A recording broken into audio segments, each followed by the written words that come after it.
Bienvenue sur Life Story, les histoires vraies. Si c'est ta première fois de passer par ici, n'oublie pas de t'abonner, de partager pour agrandir la communauté. Laisse un commentaire pour encourager ceux qui racontent les histoires. Et si toi aussi tu veux raconter ton histoire, fais-le en note vocale sur le numéro WhatsApp plus 237 6 50 25 50 62. Nous publions plusieurs histoires par semaine sur la chaîne YouTube et la page Facebook. Ce soir, je viens vous raconter une histoire que j'ai vécue. Et avant toute chose, j'aimerais vous dire, on n'en vit pas tout, ni tout le monde. Mon nom c'est Erika et ma meilleure amie s'appelle Jessica. Un jour, nous sommes allés à l'aéroport récupérer mes neveux qui étaient de retour du Canada. Une fois à l'aéroport, nous avons croisé un monsieur chiquement habillé qui a remarqué ma meilleure amie et a demandé son numéro. Ils ont échangé les contacts et puis nous sommes rentrés chez nous. Quelques jours après, ils ont fixé un rendez-vous. Le monsieur et ma meilleure amie ont fixé un rendez-vous pour se voir.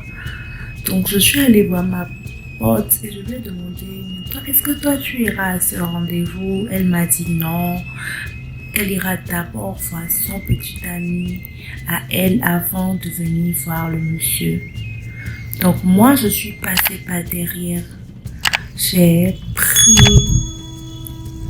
le sac de ma meilleure amie, j'ai photographié la carte de visite du monsieur et puis je suis allée le voir ce jour-là à son hôtel.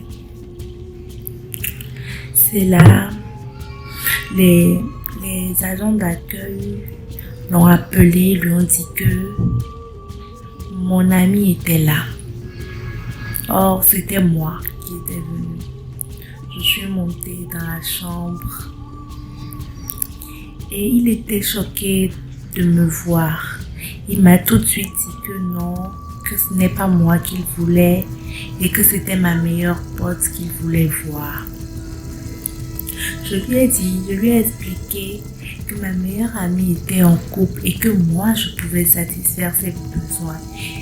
J'ai commencé à me déshabiller quand tout de suite il m'a repris et il m'a dit « Rhabille-toi, moi mon plaisir ne se trouve pas dans ces choses-là ». Je me suis donc rhabillée. Il a baissé son pantalon et il y avait une plaie dégoûtante. Il me dit que je dois encore sucer, laver la plaie, que c'est le seul truc qui lui procure du plaisir. Moi j'ai refusé, j'ai dit que je ne peux pas faire ça et que j'allais m'enfuir. Il a sorti une arme et l'a pointée sur moi.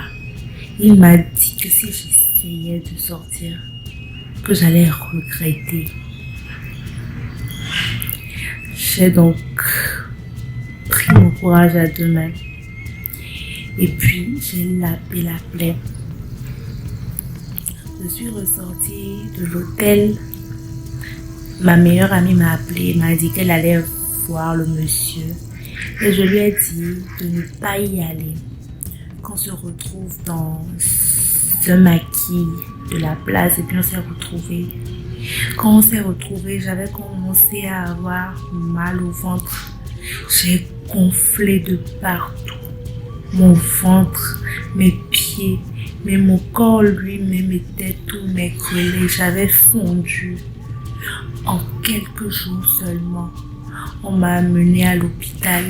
Les médecins ont dit qu'ils n'ont jamais vu une maladie pareille. J'ai donc dû expliquer à ma meilleure amie ce qui s'était passé ce jour-là dans la chambre d'hôtel avec ce monsieur.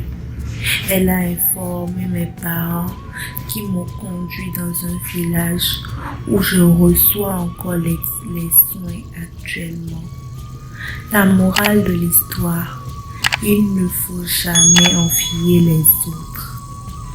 L'envie tue. Merci à vous, auditeurs de la communauté.